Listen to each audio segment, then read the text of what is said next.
So there are a lot of powers that territories bring on us, and those powers, it is the principalities that program them into it. It takes a lot of spiritual intelligence for a civilization to be created. No civilization is a function of human intelligence. Spirit creates civilization.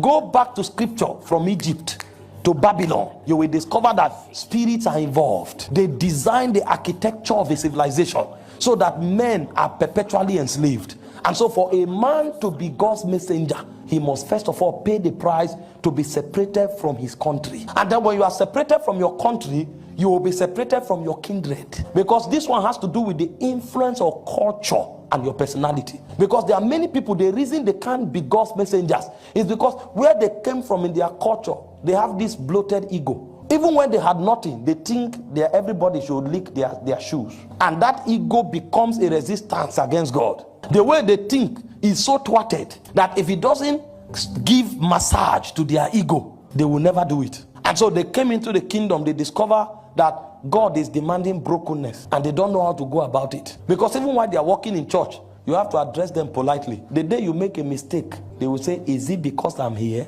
That means all the while they think they are doing you a favor by walking in the media. They think they are doing you a great favor by coming around. And now you have undermined their person. How dare you? If I didn't come here, would you do this? And God is looking at it and say, if they touch your ego and you react like this, don't you know that at some point even your life can be demanded? Now, because he has seen that there is something you took from your kindred, the way your people think. In fact, some people live by parables and adages. Our people say have wrecked many marriages. And this territory is doing a great job to most people. You know, when they are in Africa, their wives were slaves. Now they came here, the woman has learned something from the country. The country has injected something. So if you don't speak politely, she will make a call and say, I'm being assaulted. You will go down and kneel and say, please. You will say, please, I'm sorry.